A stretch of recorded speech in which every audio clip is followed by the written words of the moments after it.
Good morning, everyone. We've just replaced the hand grips on the Triumph America, and I just want to mention a few things for anyone that's going to do it to make your life a bit easier, and so you don't make the same mistakes that I did and make a lot of unnecessary work for yourself.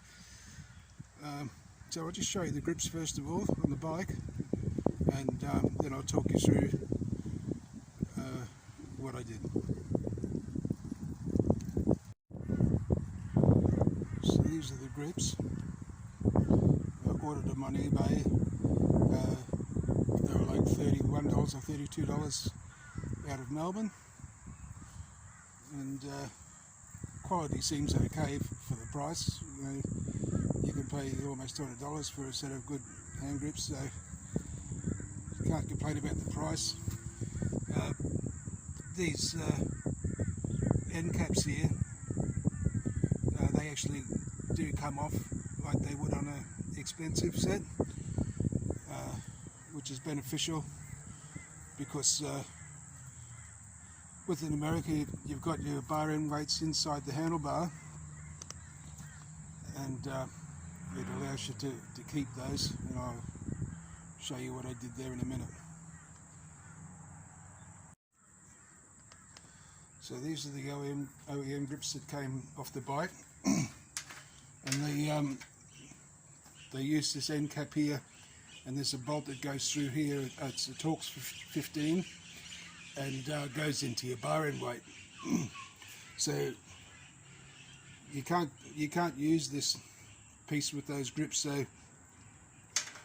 what I did was I used the bolt that went through there and into the bar end weight. I put that back in without that end piece, so it should still hold the bar end weights in place. Now, with the grips that I bought off eBay, I went to the trouble of using this Throttle Boss that was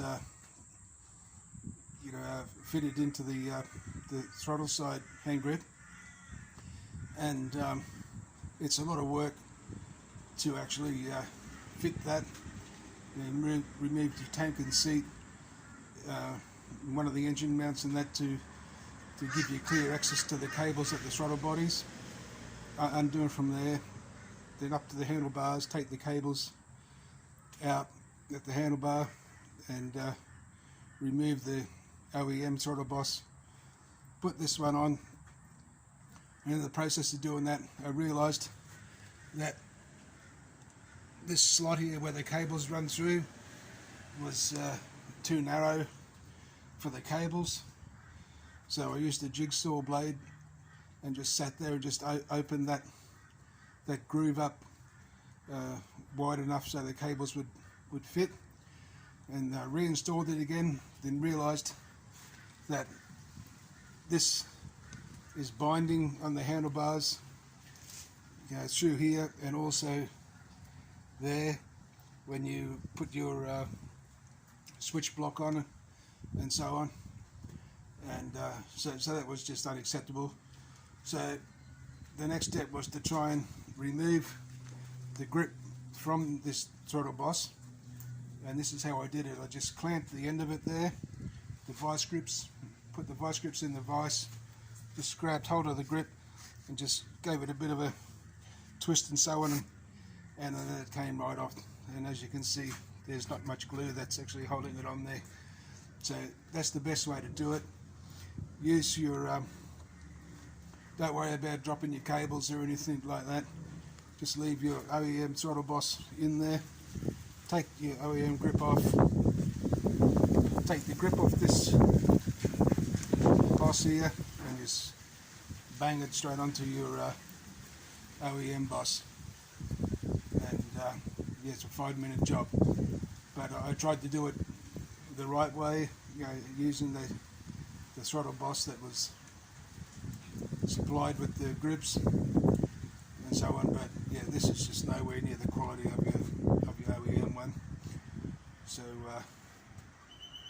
I'm just glad that I was able to get that off. But as you can see, there's not a real lot of glue holding that on there at all. So it came off, just worked it a little bit. and it just came right off. So that's how we did it, guys. Hope that helps someone. Thanks for watching.